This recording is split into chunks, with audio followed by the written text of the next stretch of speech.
आज हम BA geography के विद्यार्थियों को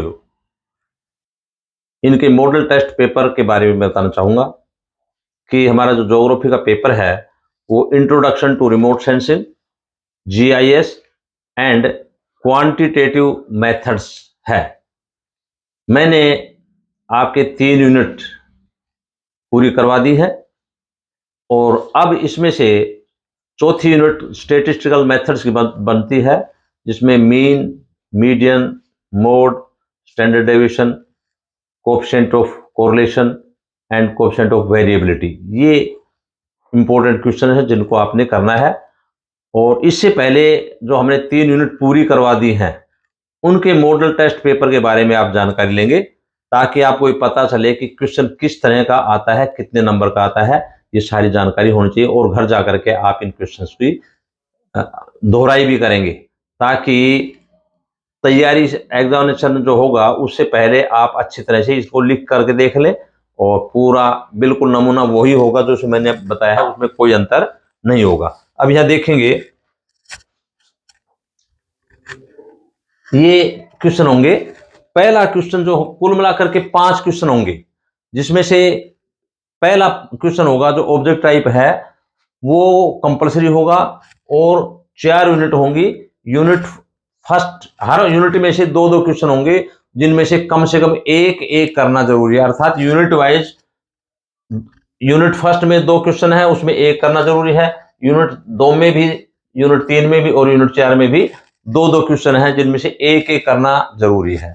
कुल मिलाकर के 5 क्वेश्चन करने। अब पहला ही में हम स्टार्ट करते हैं भी छोटे क्वेश्चन कैसे करें। पहला कंपलसरी पेपर है, उसमें हमारे बिल्कुल छोटे छोटे क्वेश्चन आएंगे, जैसे निम्नलिखित प्रश्नों के उत्तर 15-20 शब्दों में दीजिए। ज्यादा बड़ा नहीं लिखना है इसमें 2-2 नंबर के होंगे, 6 होंगे, 6 दूनी 12, यानी 12-12 नंबर के हर एक क्वेश्चन होंगे, 12-5 60।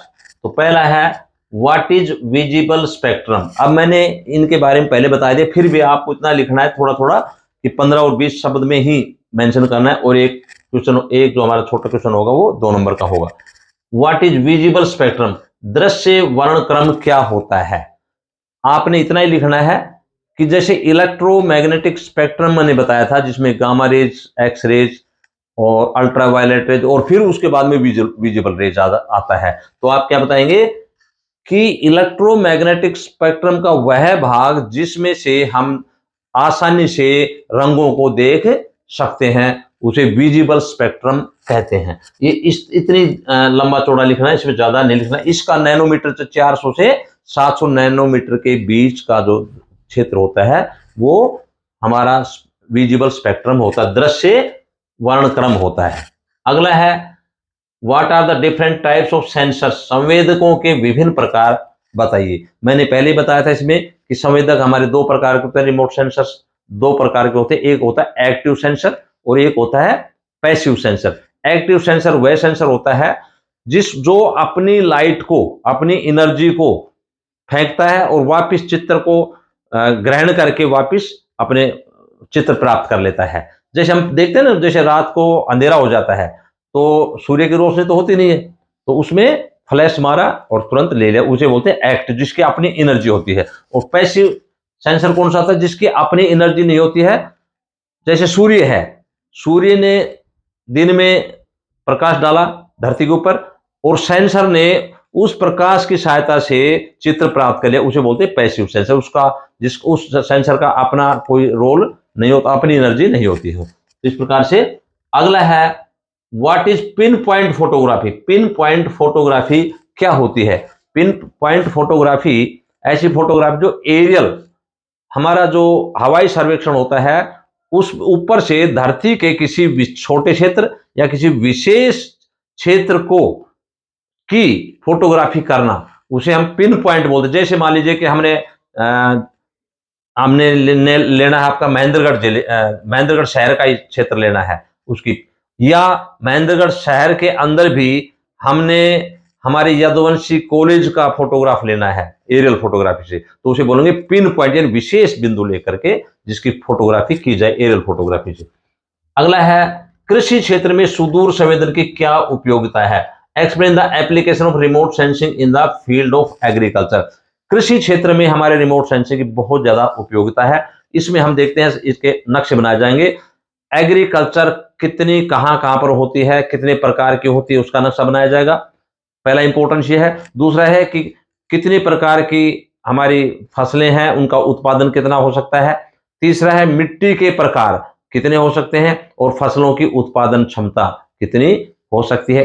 इस प्रकार से रिमोट सेंसिंग में इन चीजों का अध्ययन हमारा जो एग्रीकल्चर में किया जाता है, इनके नक्शे तैयार किए जाते हैं। इसी प्रकार से अगला है माध्यिका की परिभाषा दीजिए। हमारा जो है स्टेटिस्टिकल मेथड्स में आता है, चौथी यूनिट है इसमें से। उसमें से एक आएगा पक्का, इस तरह से आता है कि मीन क्या होता है, ये मीडियन क्या होता है, मोड क्या होता है, या स्टैंडर्ड डेविएशन क्या होता है। इनमें से एक डेफिनेशन पूछते हैं। इसमें शॉर्ट कर पूछा है माध्यिका की परिभाषा दीजिए। माध्यिका का मतलब यही होता है जो हमारे जो पूरा मद है, टोटल मद है, उनमें से बीच की जो संख्या होती है, मध्य संख्या होती है मद, उसको हम माध्यिका बोलते हैं। जैसे मान लो हमने सीरियल नंबर 9 नंबर ले लिए हैं और उनके अलग अलग से पॉकेट अलाउंस दिखाई दिए हैं, तो उसमें क्या करेंगे n+1, n कितने हो गए 9 प्लस में 1, 9 10 और 2 से भाग दे दो, तो पांचवी जो संख्या है उसे हम मीडियन बोलेंगे। इस तरह से शॉर्टकट देना है। व्हाट आर नॉन स्पेशल और एट्रीब्यूटेड डाटा। अधरातलीय लाक्षणिक हमारे आंकड़े क्या होते हैं। अधरातलीय होते हैं कि जैसे हमारा गर्मी है, सर्दी है और पृथ्वी हमारी भूमि है, इसके लक्षण कैसी है, एल्कलिनिटी है, केमिकल है, किस तरह की है, सैलिनिटी है, इस प्रकार की क्वालिटी है, या जनसंख्या के सारणी आंकड़ों की सूची या पशुओं की आंकड़ों की सूची, ये होते हैं जिनका अपना जो है धरातल नहीं होता है, बल्कि धरातलीय क्षेत्र के ऊपर ही इसका अध्ययन किया जाता है।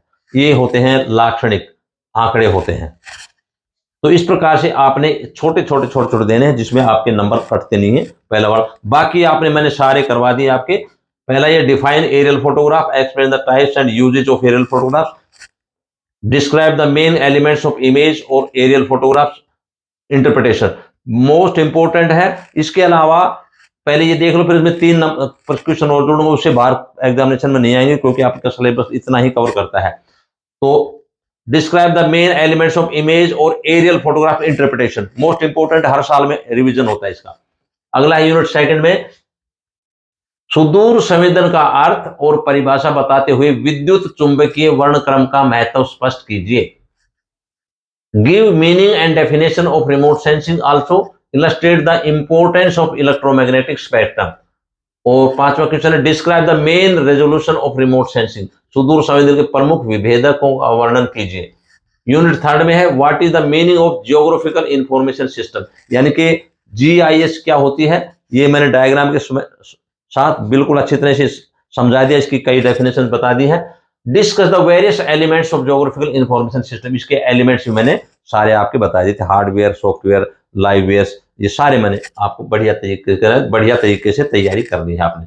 अगला है यूनिट थर्ड में सातवां, the importance of GIS is increasing in geography and all other branches of knowledge, discuss this statement. भूगोल व ज्ञान विज्ञान के सभी क्षेत्रों में भौगोलिक सूचना तंत्र का महत्व बढ़ता ही जा रहा है, इस कथन की पुष्टि कीजिए। इसके कल मैंने ये पूरा लेक्चर दिया ही था कि जीआईएस का इंपॉर्टेंस कितना है, application of GIS in various branches या इन ज्योग्राफी, ये हमने कल मैंने बढ़िया पूरा लेक्चर तैयार कर दिया था। इस प्रकार से हमारे मेन मीडियन मोड के ये लेक्चर है वो आपने तैयार करने हैं। इस प्रकार से इसमें एक और जोड़ से 3 क्वेश्चन और जोड़ सकते हैं, उसके बाहर फिर कुछ भी हमारा नहीं आएगा। इसमें ये और जोड़ सकते हैं हवाई फोटो, यहां 3 क्वेश्चन आप जोड़ सकते हैं इसमें। इसके बाद में आपके पास कोई दिक्कत नहीं आएगी। यहां देखिए ये प्रश्न और जोड़ लीजिए, हवाई फोटोचित्र, हवाई फोटोचित्र का वर्णन करते हुए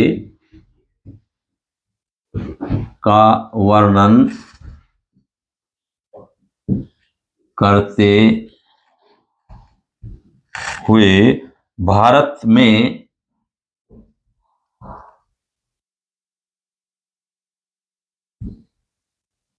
में हवाई फोटोग्राफी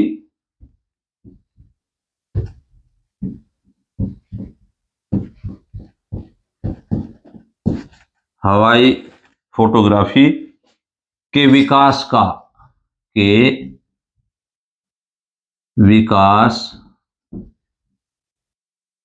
का वर्णन भी करें।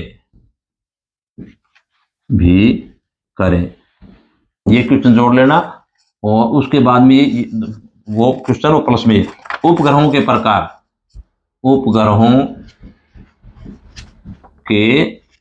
प्रकार, टाइप्स ऑफ आर्टिफिशियल सैटेलाइट्स, ये मैंने पूरा करवा दिया था। आपके 2 प्रकार थे, जियो स्टेशनरी सैटेलाइट्स और सन सिंक्रोनस सैटेलाइट्स। ये सारा डायग्राम समेत करवा दिया था।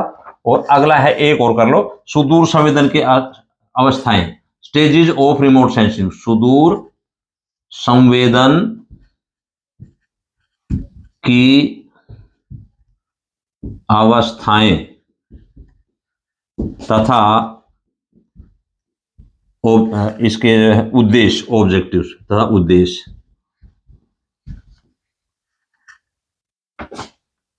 और एक लास्ट और बच गया, वो जीआईएस जैसा ही क्वेश्चन है, नंबर लास्ट है, सुदूर संवेदन का एप्लीकेशन ऑफ रिमोट सेंसिंग। सुदूर संवेदन का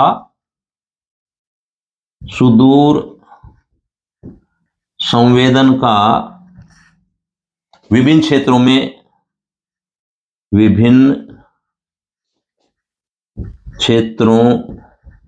में अनुप्रयोग,